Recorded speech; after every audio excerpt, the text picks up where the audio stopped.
श्री राम जी ने वाल्मीकि ऋषि को देखा तो राम जी क्या किए? मुनि कहूं राम, वाल्मीकि मुनि को राम जी ने दंडवत की। राम जी ने क्या किया? जोर से बोलिए, दंडवत बुझाता? प्रणाम महाराज, हो गया दंडवत। यही दंडवत है। आजकल लोग तो हाथ भी नहीं उठाते, महाराज हो गया प्रणाम। एक ठे कहानी आपको सुना रहे हैं। एक आदमी एक मिठाई के दुकान से मिठाई मंगाया और उसका पैसा नहीं दिया। 1 साल बीत गया। मिठाई के दुकान ने कहा, भाई साहब आप मिठाई ले गए तो कैसन मिठाई? हमको तो डायबिटीज, हम तो मिठाई खाते ही नहीं है। मिठाई वाले ने कहा, ठीक है भाई चलो, अच्छी बात।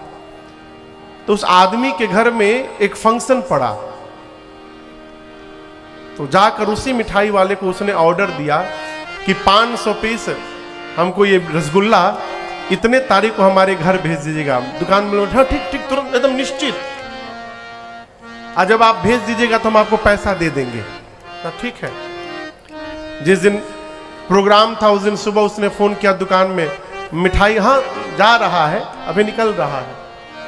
फिर दोपहर में फोन किया, बस पैक हो गया है, निकलने वाला है। 4 बजे से कार्यक्रम था, उसने 3 बजे फोन किया, अब बस पहुंचने वाला है।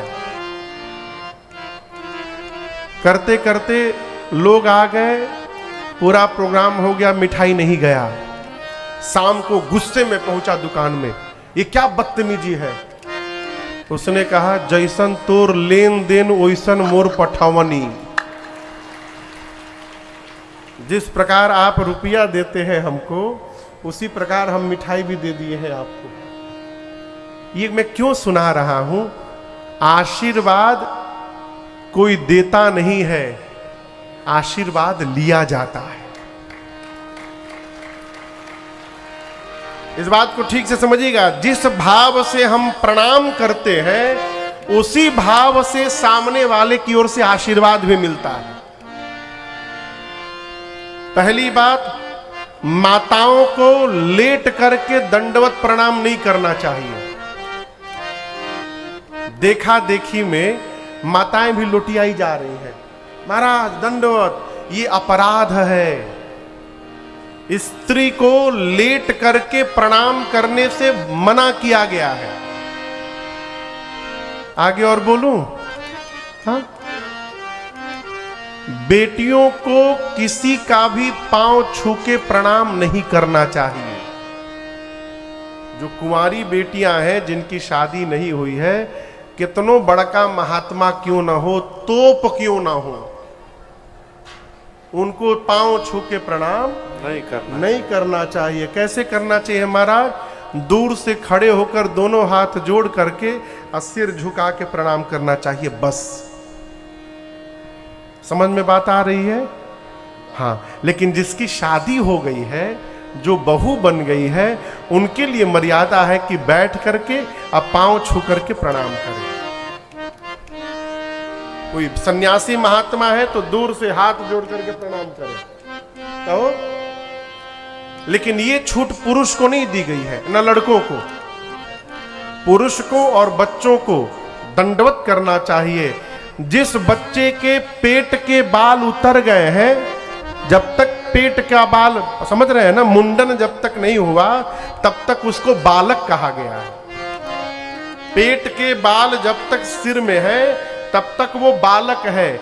और जिसका मुंडन संस्कार नहीं हुआ है, उस बच्चे से कदापि पांव नहीं स्पर्श कराना चाहिए। यह भगवत अपराध के बराबर है। जिस बच्चे का पेट का बाल नहीं उतरा, वो साक्षात अभी भगवान का स्वरूप है, उससे पांव स्पर्श नहीं कराना चाहिए।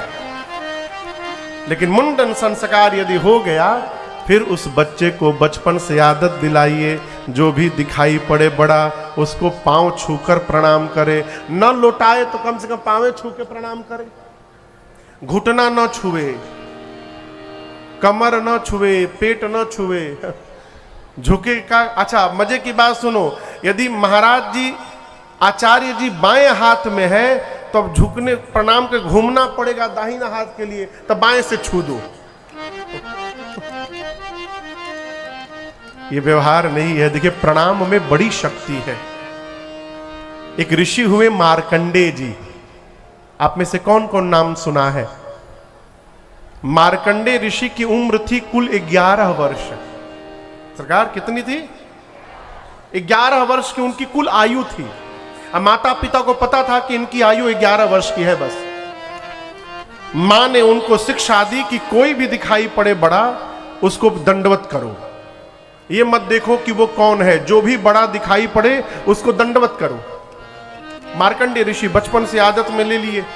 नारद जी एक बार आ रहे थे, अब मार्कंडेय ऋषि ने उनको दंडवत कर लिया। और जैसे दंडवत किया तो नारद जी के मुख से निकल गया चिरंजीवी भव। क्या कहा? चिरंजीवी, अमर हो जाइए। मार्कंडेय ऋषि प्रणाम करके बोले नारद जी आपका आशीर्वाद विफल हो जाएगा। बोले क्यों? बोले मेरी उम्र ही 11 साल की है, अब मैं चिरंजीवी कैसे हो जाऊंगा? अब नारद जी फंस गए कि मैंने तो इनको वरदान दे दिया, चिरंजीवी भाव का आशीर्वाद दे दिया। नारद जी बोले अच्छा एक काम करो, मैं तुमको एक जगह लेके चल रहा हूं, जैसे हमको प्रणाम किए हो बिना अपना नाम पता बताए भीतर जाना और दंडवत कर लेना। तो मार्कंडेय ऋषि को नारद जी लेकर गए ब्रह्मा जी के पास ब्रह्मलोक। अब बोले जाओ भीतर दंडवत करो। मार्कंडेय ऋषि जाकर जैसे ब्रह्मा जी को दंडवत किए तो ब्रह्मा जी के भी मुख से निकल गया चिरंजीवी भव। अब जैसे ब्रह्मा जी बोले नारद जी बोले हमार टेंशन समाप्त। अब आप समझिए ब्रह्मा जी बोले क्यों? बोले आप जिसको चिरंजीवी का आशीर्वाद दिए हैं इनकी उम्र ही 11 साल की है। अब मैं तो निश्चिंत हो गया, आप फंसे हैं। ब्रह्मा जी तुरंत रजिस्टर निकाले और मार्कंडेय जी का 11 साल का उम्र काट करके और उनको चिरंजीवी बना दिए। ये प्रणाम की शक्ति है। इसलिए बच्चों से बचपन से आदत दिलाइए।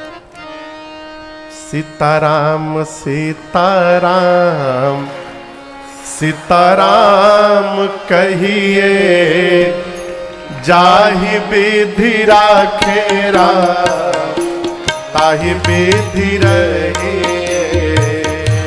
सीताराम सीताराम सीताराम सीताराम। कई लोग कहते हैं मैं बहुत अच्छा हूं, अच्छी बात है, अपने को अच्छा मानना ही चाहिए। मैं अच्छा हूं ठीक है, लेकिन मैं ही अच्छा हूं ये बहुत गलत है। इसी को कहते हैं अभिमान। और साधक भारत का युद्ध निश्चित हुआ। कौन सा युद्ध? महाभारत। भगवान कृष्ण द्वारिका में थे। एक ही दिन अर्जुन और दुर्योधन दोनों कृष्ण से सहायता लेने गए। सबसे पहले अर्जुन पहुंचे, भगवान सोए हुए थे। अर्जुन जी पहले दुर्योधन गए, जाकर भगवान कृष्ण के सिर के पास खड़े हो गए सिरहाने। बाद में अर्जुन आए तो आकर भगवान के चरण के पास खड़े हो गए। कन्हैया की जब आंख खुली तो सामने अर्जुन पर दृष्टि गई। बोले पार्थ तुम कब आए? पीछे से दुर्योधन ने कहा मैं भी आया हूं। भगवान ने कहा लेकिन मेरी दृष्टि तो पहले मेरे पार्थ पर पड़ी है। अर्जुन ने कहा नहीं प्रभु, मेरे से पहले भ्राता आए हैं। भगवान ने पूछा कहिए क्यों आए हैं? दोनों ने कहा सहायता चाहिए। भगवान बोले देखो, मैं युद्ध में शस्त्र नहीं उठाऊंगा, निहत्था रहूंगा, किसी पर प्रहार नहीं करूंगा।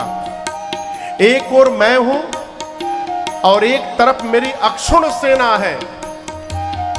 दोनों में से किसको क्या चाहिए बताओ?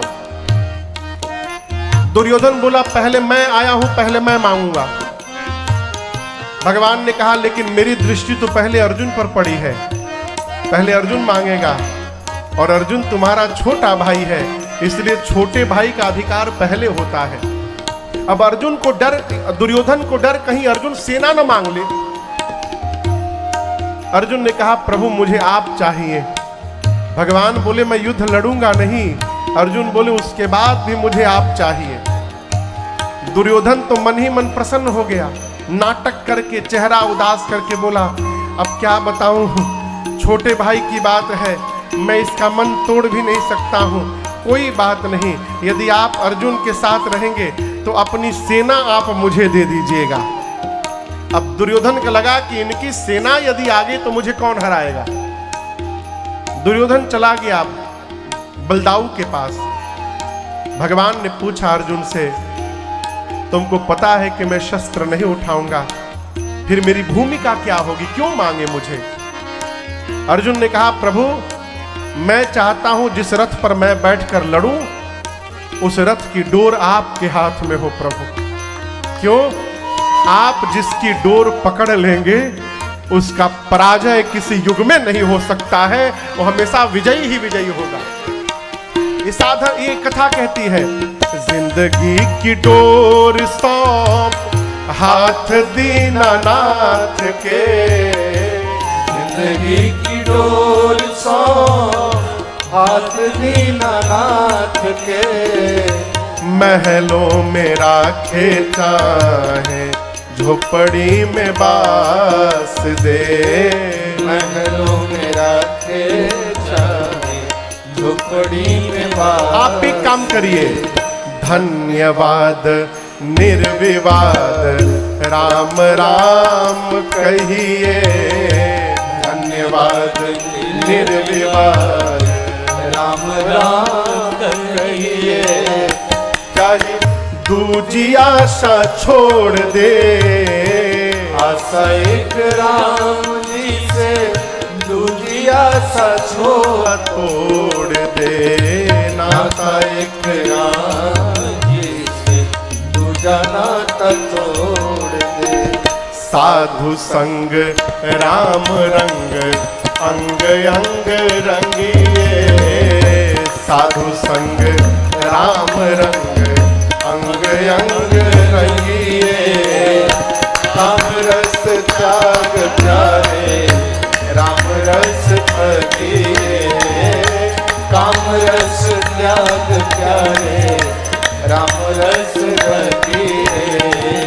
सीताराम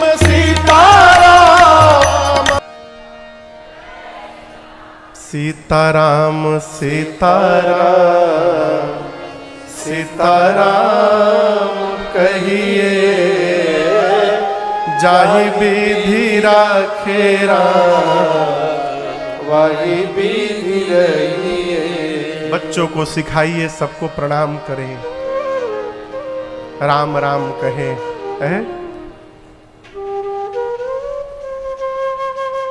राम जी ने वाल्मीकि ऋषि को दंडवत किया है। यहां एक और बात मैं निवेदन करूं, सामने वाला आपको क्या समझ रहा है ये सामने वाले को समझने दीजिए। आप अपने को क्या मान रहे हैं इस पर टिके रहिए। सामने वाला यदि आपको भगवान मान रहा है तो उसको मानने दीजिए, आप न मान लीजिए कि हम भगवान हैं। जैसे पति देवता होता है, माताएं परिचय कराती हमारे पति देव हैं, तो पति देवता है ये बात पत्नी को मानना है।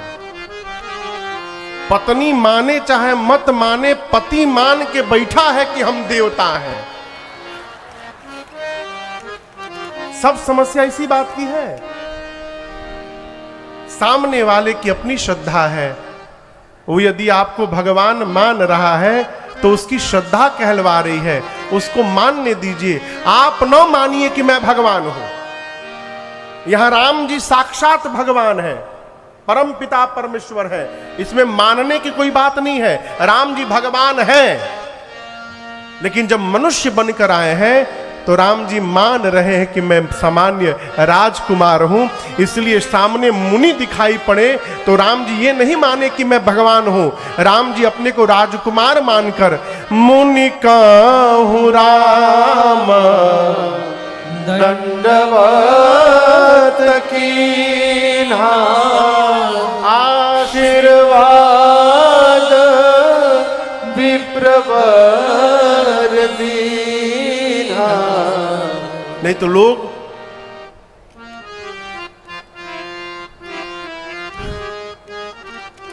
हमारे पूज्य महाराज श्री के एक परिचित है विनोद भैया, बहुत बड़े आदमी है वो जब जब आते हैं ना महाराज श्री के पास तो उनके साथ 4-5 लोग रहते हैं।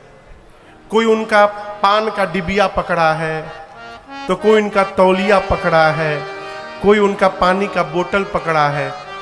तो हम एक दिन पूछे महाराज श्री के सरकार ये भैया आते हैं तो इनकी गाड़ी में 4-5 लोग बैठ के आते हैं, ये लोग कौन हैं? तो महाराज श्री बोले बाबू ये लोग ठेलुआ हैं।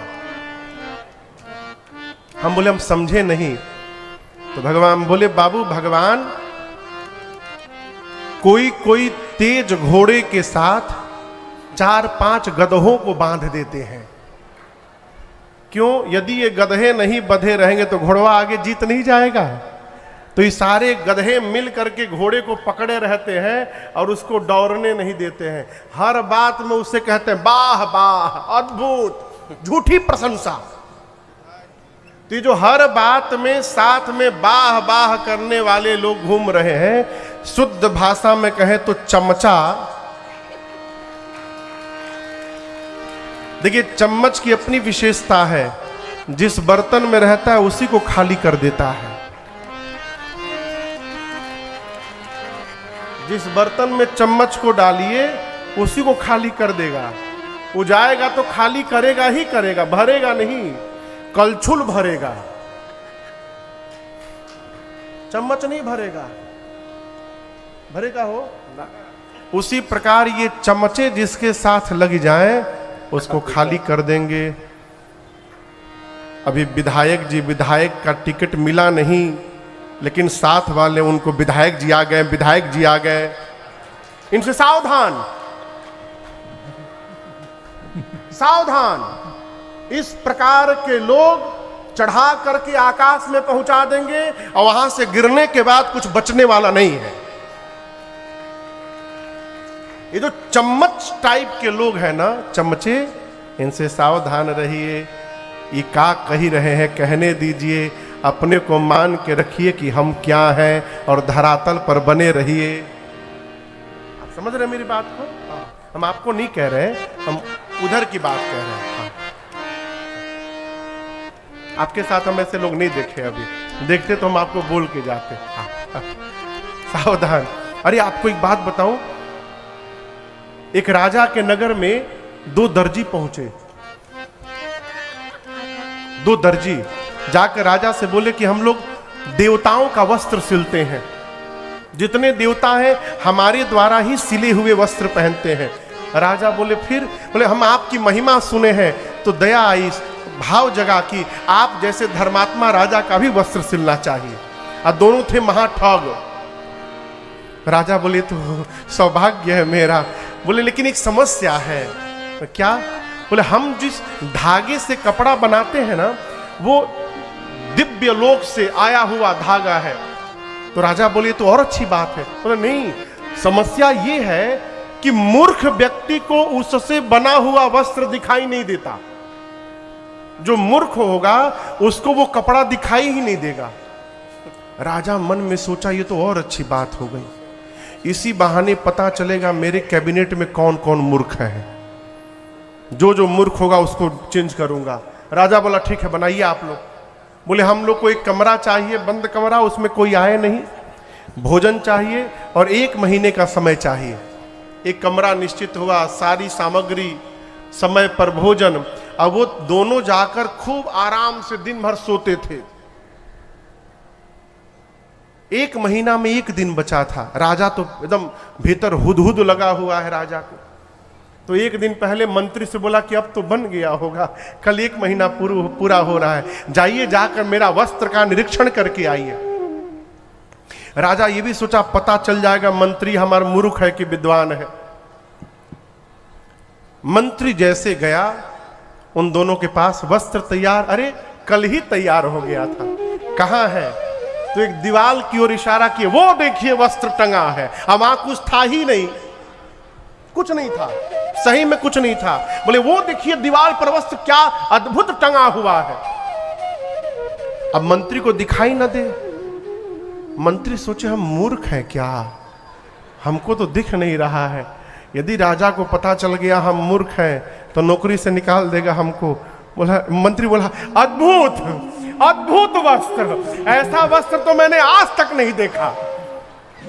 दर्जी पूछे किस रंग का है बताइए, कौन सा रंग अच्छा लग रहा है? मंत्री बोला ये बीच बीच में जो नीला नीला लगा है ना वो बहुत सुंदर लग रहा है। दर्जी बोले बहुत सुंदर, आप विद्वान हैं, आपको दिख रहा है। मंत्री जाकर राजा से बताया सरकार ऐसा दिव्य वस्त्र बना है, आप नाचने लगेंगे। राजा प्रसन्न हो गया, चलो मेरा मंत्री कम से कम मूर्ख नहीं है।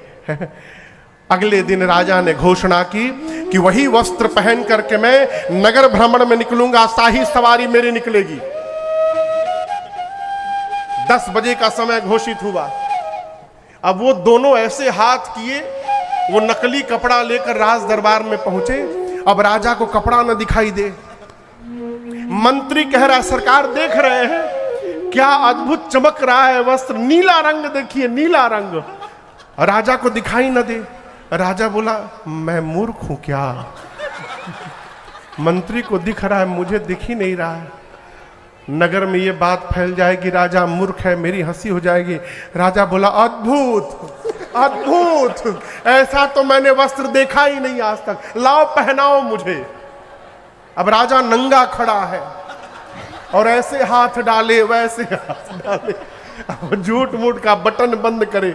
राजा बोला बहुत सुंदर लग रहा है। उसी तरह राजा जाकर रथ पर बैठ गया नंगा। मजे की बात देखिए, सबको राजा नंगा दिख रहा है, लेकिन कोई नहीं कह रहा है कि सरकार आपके शरीर पर वस्त्र नहीं है, जानते हैं कि यदि कह दूंगा तो नौकरी से हाथ चली जाएगी। सब कहते हैं सरकार ऐसा वस्त्र हम लोगों ने जीवन में नहीं देखा, अद्भुत वस्त्र बना है। अब पूरा राजा नगर घूम लिया नंगा। ये कथा कह रही है वाह वाह करने वाले बहुत लोग साथ में हो जाएं तो कब हम लोगों की भी शाही सवारी निकल जाएगी इसका भरोसा नहीं। सावधान रहिए। हम क्या हैं अपने को विचार करना है। राम जी ने श्री वाल्मीकि ऋषि को दंडवत किया है। वाल्मीकि ऋषि ने आशीर्वाद बेप्रवर दीन्हा, मुनियों ने श्री रघुनाथ जी को आशीर्वाद दिया है। आश्रम में लेकर के आए, लेकर के आने के बाद कंद मूल फल मंगाकर प्रभु को वाल्मीकि ऋषि ने दिया। सीता जी पाई, लक्ष्मण जी पाए, रघुनाथ जी पाए, और उसके बाद थोड़ी देर राम जी विश्राम करते हैं। विश्राम करने के बाद भगवान सायंकाल जब उठे हैं तो उठने के बाद जाकर श्री वाल्मीकि ऋषि के पास बैठे हैं। अब यहां पर राम जी हैं और वाल्मीकि ऋषि हैं, दोनों लोग में बीच में बात हो रही है। वाल्मीकि ऋषि ने कहा और कहिए राम जी सब कुशल है ना? राम जी बोले आपका दर्शन प्राप्त हुआ, जीवन में सब कुशल हो गया। बोले वन में क्या करने आ गए हैं आप? राम जी बोले मुनिवर आप पूछ रहे हैं? तुम त्रिकाल दर्शी मुनि नाथा विश्व बदर जिमि तुम्हारे हाथ। जिस प्रकार हथेली पर बेर रख लीजिए तो चारों तरफ दिखाई पड़ता है, उसी प्रकार हे मुनिवर आप त्रिकालदर्शी हैं। आप तो राम का भूत भी जानते हैं, वर्तमान भी देख रहे हैं, और आप भविष्य भी जानते हैं। जानने के बाद भी आप पूछ रहे हैं कि मैं वन में क्यों आया हूं। वाल्मीकि ऋषि बोले, राम जी मैं जानता तो हूं, परंतु मैं आपके मुख से सुनना चाहता हूं, आप वन में क्या करने आए हैं, क्या कारण है। जानते हो क्यों वाल्मीकि ऋषि बोल रहे हैं? कोई भी व्यक्ति यदि 10 मिनट लगातार बोल दे ना, 10 मिनट, तो उसके भीतर जो चलता है वो बाहर आ जाएगा। आप कितना भी छिपाइए, बोलते बोलते आपके भीतर जो चल रहा है वो प्रकट हो ही जाएगा, वो छिपने वाला। राम जी बोले, मुनिवर मेरे वन में आने का कोई एक निश्चित कारण नहीं है, कई कारण है। सबसे पहला कारण तो मैं अपने पिताजी के वचन को पूर्ण करने के लिए आया हूं। तात वचन पूर्णिमा तुहित, पिताजी का वचन पूर्ण हो जाए इसके लिए आया हूं। आपको एक प्रसंग सुनाऊं। राम जी जब सुने कि मुझे वन जाना है सवेरे में, तो राम जी ये सुन करके प्रसन्न हो गए, कौशल्या मैया के पास गए। जाकर राम जी ने मां से सब बताया। राम जी बोले, मां ये बताओ मैं बड़ा हूं कि भरत बड़ा है? मां बोली, आप बड़े हैं। राम जी फिर पूछे, मां अयोध्या बड़ी है कि जंगल बड़ा है? मां ने कहा, बेटा वन बड़ा है, जंगल बहुत बड़ा है। राम जी बोले, मां पिताजी ने धर्म का विचार कर लिया है, मैं बड़ा बेटा हूं ना, तो बड़े बेटे को जंगल का बड़ा राजा बना दिया है, अब भरत छोटा है उसको अयोध्या का छोटा राजा बना दिया। राम जी के इस वचन को सुनकर मां का शरीर कांप गया।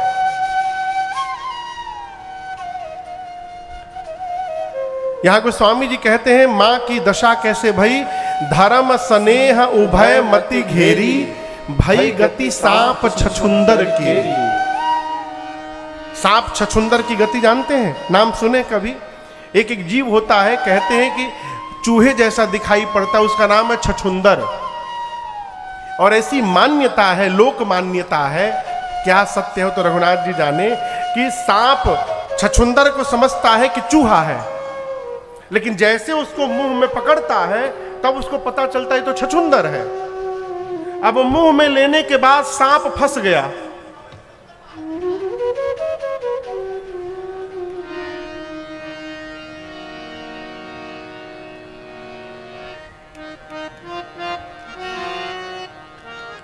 मुख में लेने के बाद सांप फंस गया, बाहर निकालेगा तो अंधा हो जाएगा कहते हैं, अब भीतर लेगा तो मर जाएगा।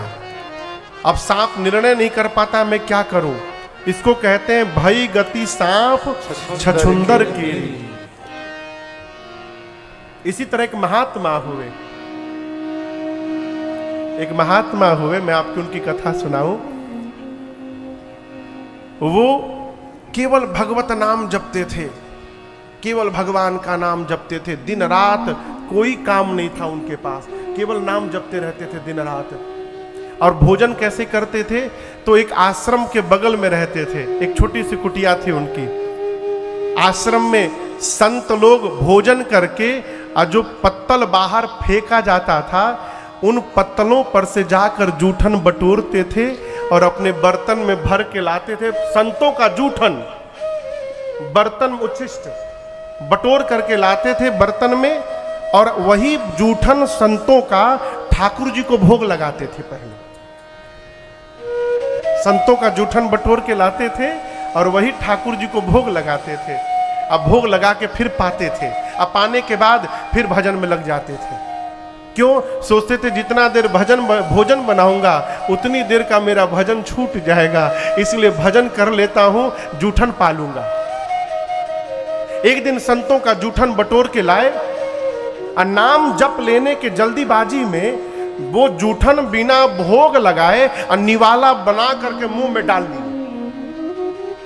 अब मुख में डालने के बाद उनको याद आया, अरे मैंने तो ठाकुर जी को भोग लगाया ही नहीं।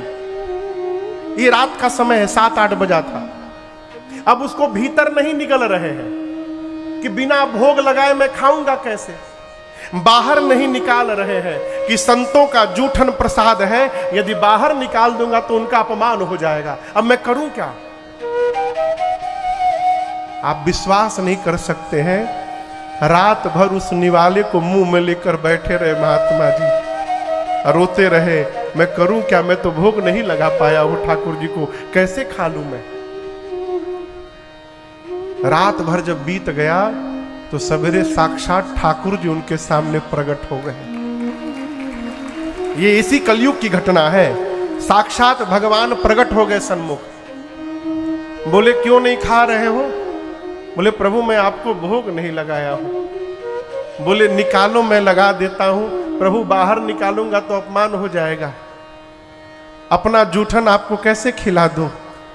भगवान बोले आज तक न जाने किसका किसका जूठन खिलाया,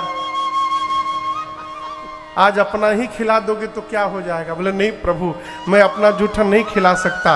अब भगवान उनका मुख पकड़े, अब मुख खोलने लगे कि मैं निकाल के खा लूं। अब वो हाथ छींटने लगे, उसी छीना झपटी में 4-5 चावल का दाना नीचे गिरा और जो भीतर भरे थे रात भर में भीतर चला गया पेट में। ठाकुर जी मुस्कुराए, कहे कि आज भक्त पहले भोग लगाया है, भक्त का लगाया हुआ भोग भगवान पाएंगे। जो नीचे चावल गिरा था उसको उठाकर ठाकुर जी ने अपने मुख में डाल दिया।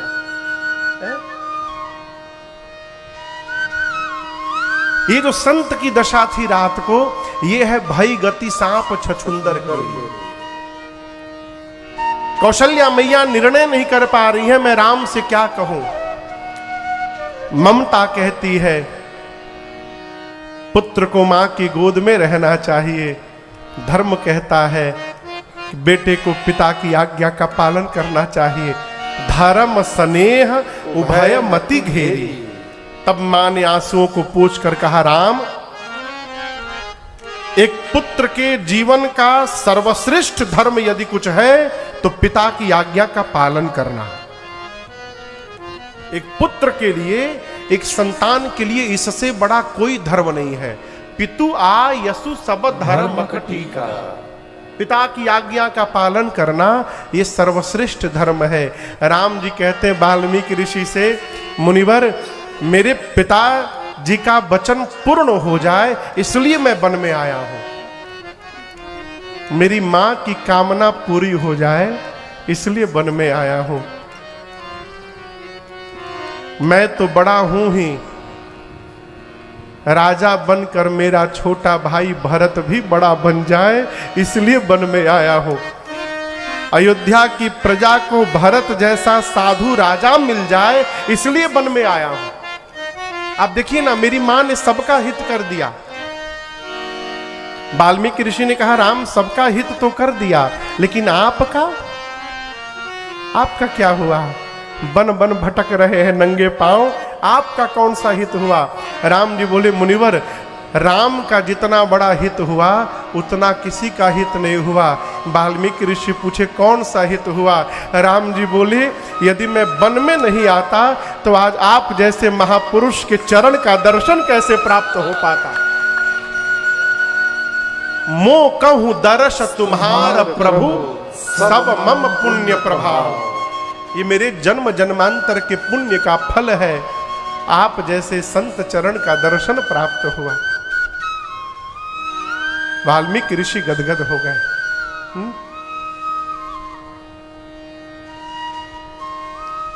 जीवन में पुनः एक बार कह रहा हूं, परिस्थिति को स्वीकार करिए। रोने से कुछ होने वाला नहीं है।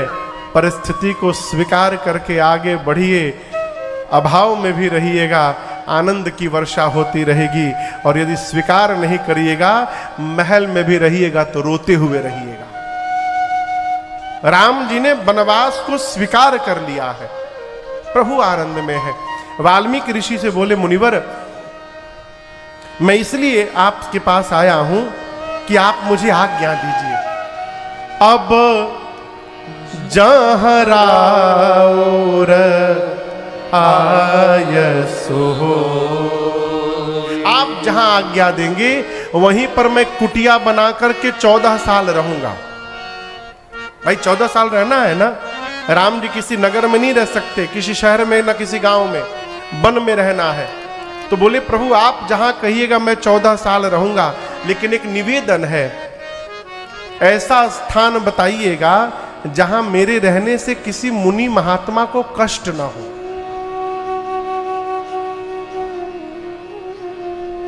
आप समझ रहे हैं? देखिए बच्चों से, घर में जो बच्चे हैं उनको कड़ी भाषा में एक बात बताइए, जीवन में कभी किसी संत महात्मा साधु की बरेखी न करे। जीवन में कभी किसी साधु महात्मा के साथ विनोद न करे। क्यों? भगवान अपने प्रति अपराध बर्दाश्त कर लेते हैं, भगवान अपने भक्त के प्रति अपराध बर्दाश्त नहीं कर पाते हैं। राम जी कहते हैं ऐसा स्थान बताइएगा जहां मेरे रहने से किसी महात्मा को कष्ट न हो। क्यों? जिस राजा के राज्य में महात्मा कष्ट पाते हैं वो राजा बिना अग्नि के जलकर भस्म हो जाता है, उसका पूरा कुल समाप्त हो जाता है। इसलिए ऐसा स्थान बताइएगा जहां किसी को कष्ट न हो। वाल्मीकि ऋषि मुस्कुराए, कहे साधु वचन राम, आपके रहने से कष्ट होगा किसी को, क्या मैं आपको जानता नहीं हूं? वाल्मीकि ऋषि से राम जी ने पूछा क्या जानते हैं?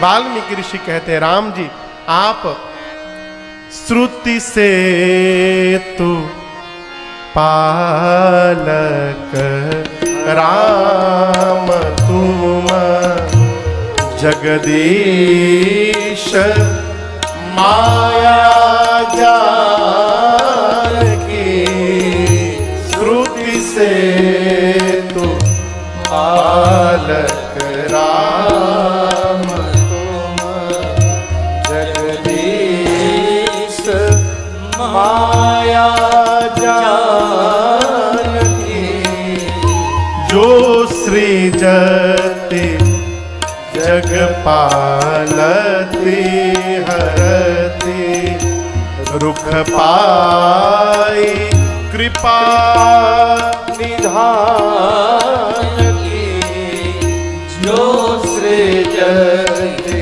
जग पालती हरती, रुख पाई कृपा निधान की, जो साहस शीस अहिस मही, जो सहस शीस अहिस मही, धरु लखन सचराचर धनी, सुर काज धरी नर राज तन, चले दलन खल निश्चर यनि, सुर काज धरी राज तन, सुर काज धरी नर राज तन, सुर काज धरी नर राज तन। श्री वाल्मीकि ऋषि कहते हैं राम जी मैं आपको जानता हूं, आप राजकुमार नहीं हैं। राम जी बोले कौन हूं? आप वेद के मर्यादा के पालक हैं। श्रुति यानी वेद, श्रुति से तु पालक राम तुम जगदीश। राम जी आप कौन हैं? जगदीश हैं। और ये जो बगल में आपकी खड़ी है माया जान की, ये सीता जी आपकी माया है। और राम जी ये जो सीता जी है ना, माया रूपी सीता जी, आपके इशारे को देखकर यही सृष्टि को जन्म देती हैं। यही सृष्टि का पालन करती हैं और अंत में यही सृष्टि का विलय करती हैं। ये सीता जी और आपके जो भाई साहब हैं लक्ष्मण जी, ये 1000 सिर वाले शेष नारायण हैं। मैं आप तीनों को जानता हूं। देवताओं का कार्य करने के लिए, दानवों का दमन करने के लिए आप तीनों मनुष्य का रूप धारण करके और यहां पृथ्वी पर लीला करने के लिए आए हैं राम जी। मैं आप तीनों को ठीक से जानता हूं। लक्ष्मण जी बोले, भैया ये चल क्या रहा है? 2 दिन पहले वो केवट जी कह रहे थे मैं आपका मर्म जानता हूं। आज ही बाबा जी मिले हैं, ये भी कह रहे हैं मैं आपका मर्म जानता हूं। जो मिल रहा है वो सब जान रहा है। अब मैं बचपन से साथ में लगा हूं, मैं कुछ नहीं जान रहा हूं। राम जी पूछे लक्ष्मण जी से, आप जानना चाहते हैं? हाँ भैया, तो इनसे पूछिए। लक्ष्मण जी ने पूछा वाल्मीकि ऋषि से कि कौन सा पूजा करके आप इनको जान गए? ये प्रसंग को ध्यान से सुनिएगा।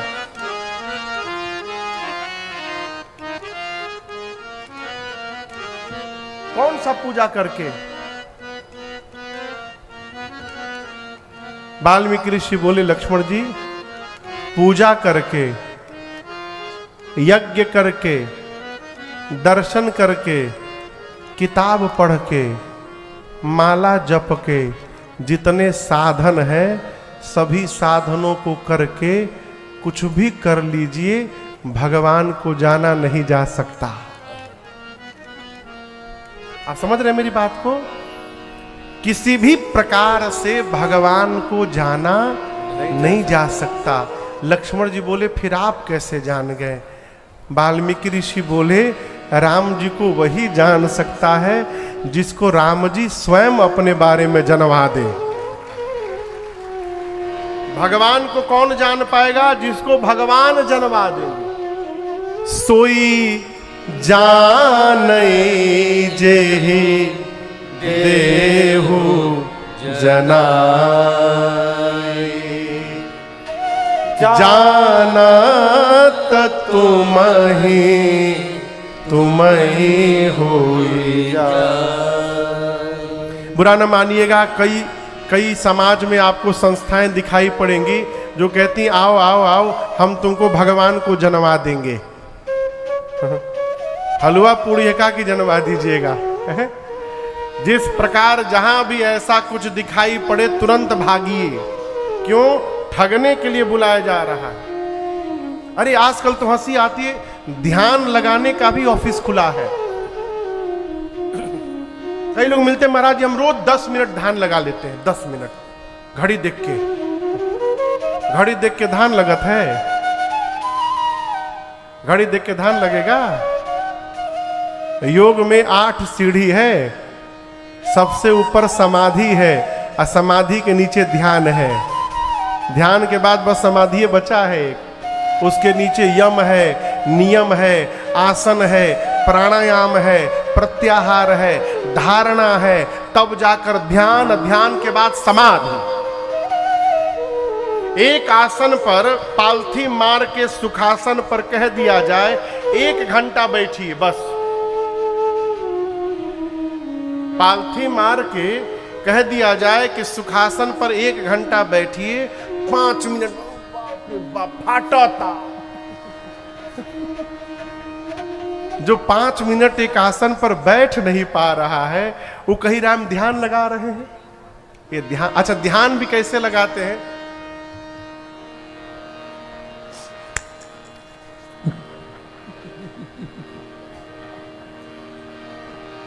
ये ध्यान है? ध्यान लगने के बाद आसपास क्या हो रहा है पता चलने वाला नहीं है। ध्यान लग जाए तो जीव घंटों एक ही मुद्रा में बना रहता है, घंटों। हमारे अयोध्या में एक महात्मा दम भरते थे। अब भर के जैसे हाथ ऊपर किए, गए, हाथ ऊपर उठा, बाबा गए, कहा ध्यान में। अब कहिए तो 10 घंटा ऐसे ही पड़े हैं ध्यान में। ये ध्यान है। हम तो कहते हैं कि ध्यानवान के चक्कर में नहीं पड़ना चाहिए। राम राम जपते रहिए और काम करते रहिए, यही बेड़ा पार कर देगा। कुछ करने की आवश्यकता नहीं है। अपने घर में महामंत्र का जप करते रहिए। कोई भी सत्कर्म करना हो, कोई भी उत्सव करना हो, उसके पहले न 24 घंटे तो कम से कम 1-1 घंटे का कीर्तन कराइए, केवल नाम का। कैसे कराइए? हरे राम राम राम हरे हरे, हरे राम राम राम हरे हरे, हरे राम राम राम हरे हरे, हरे राम राम हरे हरे, हरे राम राम राम हरे हरे, हरे राम राम राम हरे हरे, हरे राम राम हरे हरे। थपरी जानते हैं? थपरी, थपरी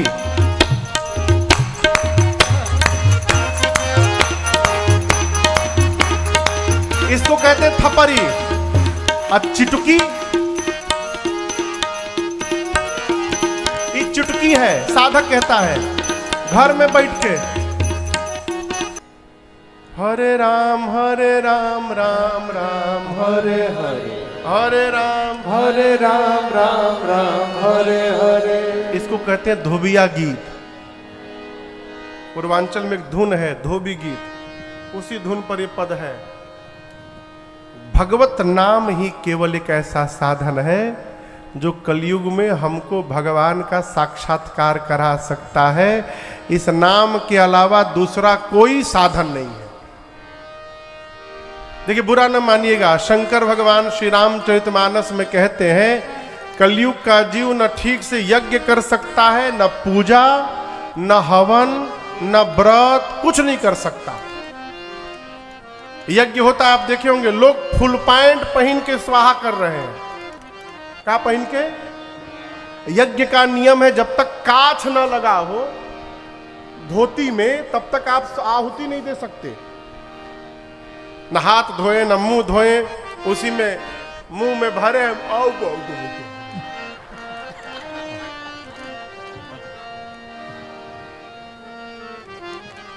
काशी चले जाइए, काशी। काशी की एक विशेषता, वहां सब गुरु हैं। क्या विनय भैया? काशी में चेला क्यों ना मिली? सब गुरु। तनिको कुछ बोल का गुरु?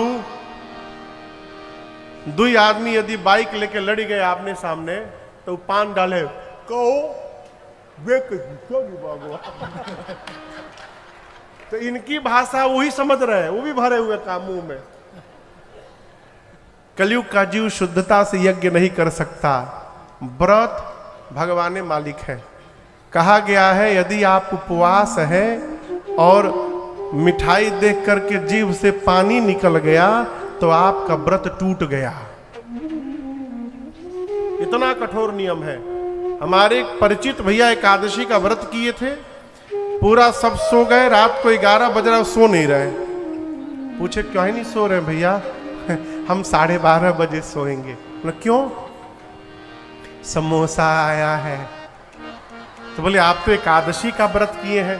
बोले 12 बजे ते एकादशी खत्म, डेट बदल गया, अब फिर हम समोसा गरमा के खाएंगे फिर सोएंगे। रेलवे के टाइम टेबल से एकादशी बदल जाएगा? ये हमारा व्रत है। अब पूजा तो खैर भगवान मालिक है, पूजा तो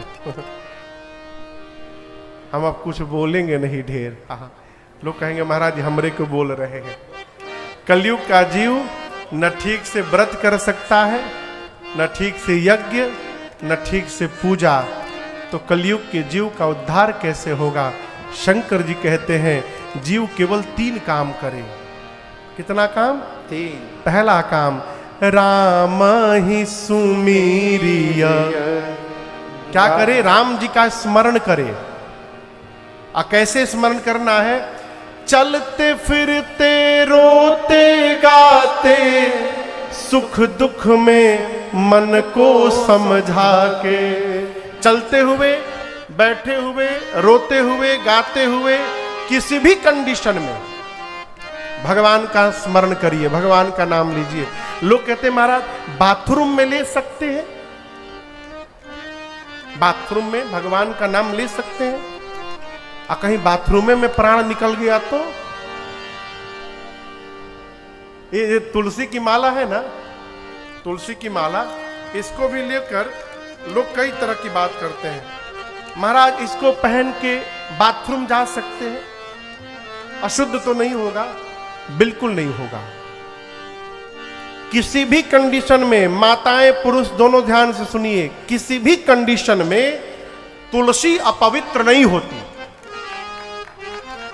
किसी भी परिस्थिति में तुलसी का कितना महत्व है मैं आपको सुनाऊं। आप मंदिर में जाते हैं? बोलिए। अच्छा, मंदिर में पंडित जी हाथ में क्या देते हैं?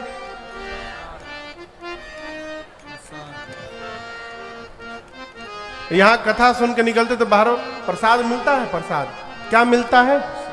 मंदिर में पंडित जी क्या देते हैं? प्रसाद। क्या देते हैं? प्रसाद। अब वो प्रसाद है कैसे मालूम? कैसे आपको पता चलेगा कि ये प्रसाद है? क्योंकि उसमें तुलसी पड़ा हुआ है। जिसमें तुलसी दिखाई पड़ जाए पड़ा हुआ, हम क्या कहते हैं? ये प्रसाद है। अब विनोद जी, अब दिखाई पड़ गया कि तुलसी पड़ा है, प्रसाद है, फिर हम ये नहीं विचार करते कि ये ताजा है, कि ये बासी है, ये खट्टा है, कि मीठा है। विचार करते नहीं। तुलसी दिखाई पड़ गया तो बिना विचार किए हम पा लेते हैं। समझ रहे मेरी बात को? उसी प्रकार शरीर पर तुलसी का स्पर्श होते हुए जब प्राण निकलता है, शरीर पर तुलसी धारण है और उसी अवस्था में यदि प्राण निकल जाए तो जीव जब भगवान के पास जाता है और तुलसी दिखाई पड़ता है उसके शरीर पर, तो भगवान भी विचार नहीं करते कि ये पापी है कि पुण्यात्मा है। भगवान भी उस जीव को स्वीकार कर लेते हैं। ये तुलसी की महिमा है। इसीलिए किसी भी कंडीशन में, हर स्थिति में प्रयास करिए शरीर पर तुलसी स्पर्श रहे। लेकिन महाराज हम तो लहसुन प्याज खाते हैं। कोई बात नहीं, फिर धारण करिए, उसके बाद भी धारण करिए। क्यों? लहसुन प्याज खाते हैं ना, धारण करिए। तुलसी धारण करिएगा तो एक दिन तुलसी के प्रभाव से ही लहसुन प्याज छूट जाएगा। आप धारण करिए। अजहु तुलसी का हरि प्रिय। भगवान श्री हरि को तुलसी बहुत प्रिय है।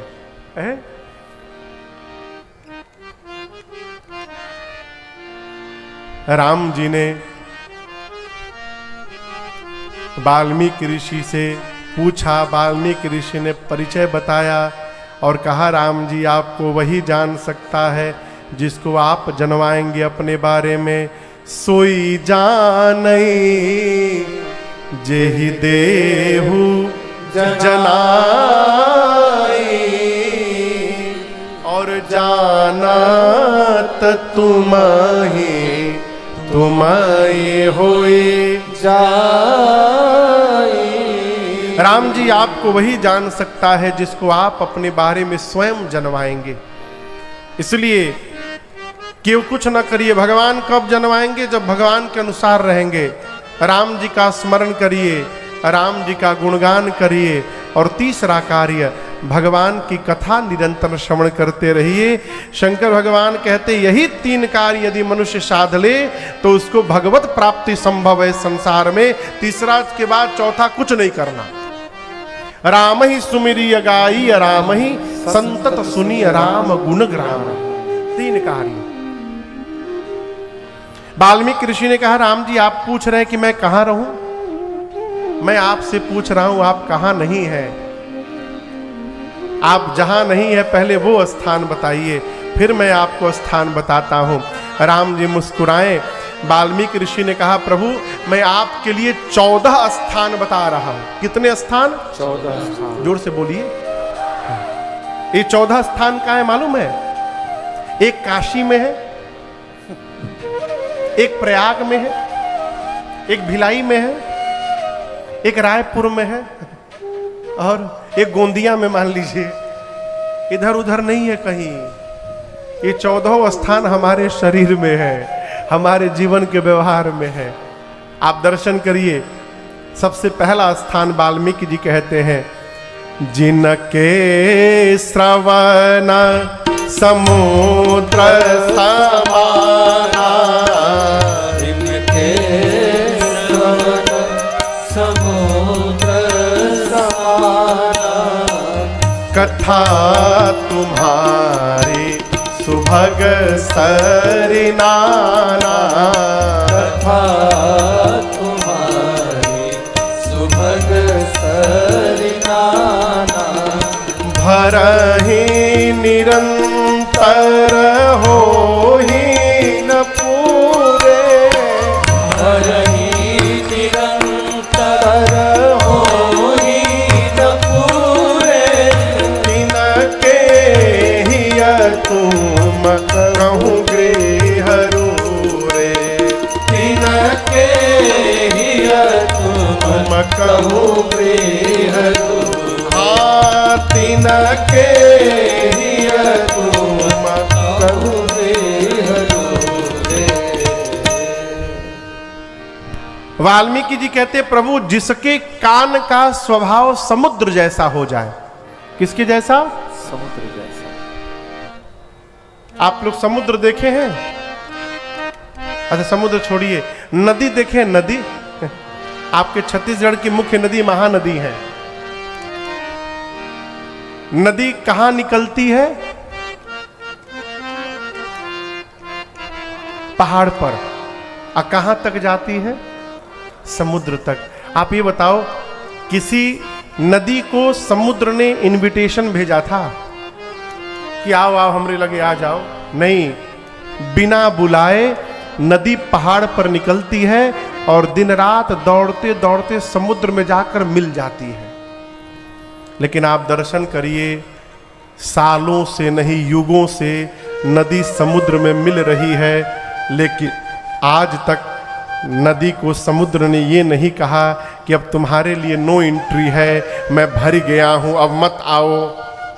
कभी समुद्र ने कहा? कितनी भी नदियां आ जाएं, आज तक समुद्र कभी भरे नहीं। वाल्मीकि ऋषि कहते हैं, प्रभु आपकी कथा ही नदी है, और जिस जीव का कान समुद्र बन जाए, अर्थात जिस प्रकार नदियों के आने के बाद समुद्र नहीं भरते, उसी प्रकार आपकी कथा सुनते सुनते भी जिसका कान कभी न भरे, आप उसके हृदय में जाकर बसिए। प्रभु आपके लिए पहला स्थान है। इस भीड़ में जिसका भी मन कभी भगवत कथा से तृप्त न होता हो, ये मान के रखिए आपके हृदय में परमात्मा विराजमान है। पहला स्थान बताया गया है। अब दूसरा घर कहा, लोचन चातक जिन्ह करि राखे, लोचन चातक जिन्ह करि राखे, रहि तरस जलधर अभिलाषे, रहि तरस जलधर अभिलाषे, नीदरहि सरित सिंधु सर भारी, नीदरहि सरित सिंधु सर भारी, रूप बिंदु जल होहि सुखारी,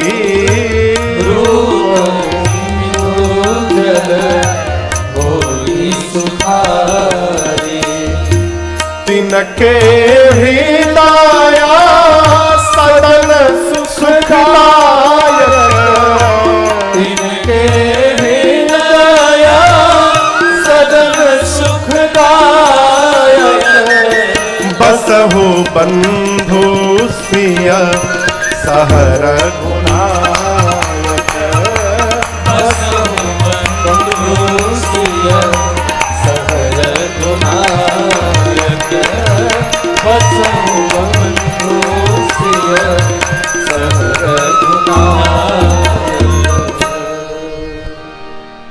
वाल्मीकि ऋषि कहते प्रभु आपके लिए दूसरा घर, जिस मनुष्य के आंख का स्वभाव चातक जैसा हो जाए। किसके जैसा? एक पक्षी है जिसका नाम है चातक। मैंने उसके बारे में पढ़ा है विद्यालय के समय में। चातक पक्षी स्वाति नक्षत्र में जब बादल जल की वर्षा करते हैं तो उसी जल को पान करके रहता है, उस किसी दूसरे पानी को नहीं पीता। स्वाति नक्षत्र में जब वर्षा होगी उसी जल को पी के रहता है चातक। कितनी भी बड़ी नदी क्यों ना हो, गंगा जमुना की नदी जल क्यों ना हो, वो मुख में नहीं डालता, इतना प्रेम उसको।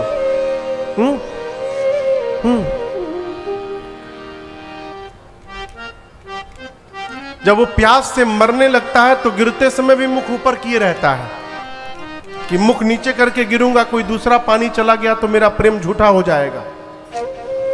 गोस्वामी जी कहते, वाल्मीकि जी कहते प्रभु जिस मनुष्य की आंखें चातक हो जाएं और आपका रूप, आपका स्वरूप उसके लिए स्वाति का बूंद बन जाए, अर्थात प्रभु जिस मनुष्य की आंखें केवल और केवल आपको देखने के लिए बेचैन रहती हो, आप उसके हृदय में अकेले न रहिएगा, लक्ष्मण जी और सीता जी को ले जाकर के वास करिए। प्रभु आपके लिए दूसरा घर है।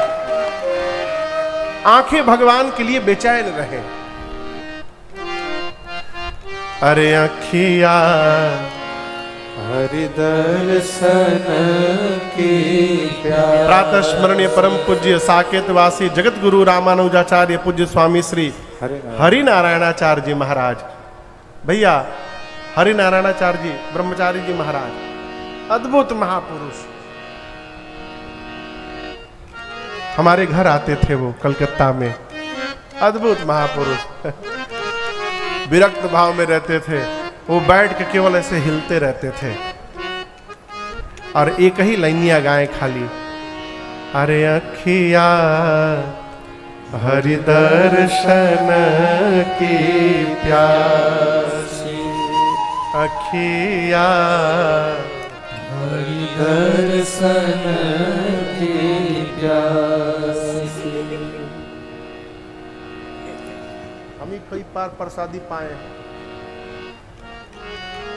मारते बहुत थे महात्मा जी, कई बार हमको प्रसाद मिला है उनका। और एक बार मार देते थे ना तो 3-4 घंटा पीठ सीधा नहीं होता था, लेकिन बहुत प्रेम करते थे। उनका तो अपना अलग स्टाइल था उनका। देखिए उन साधु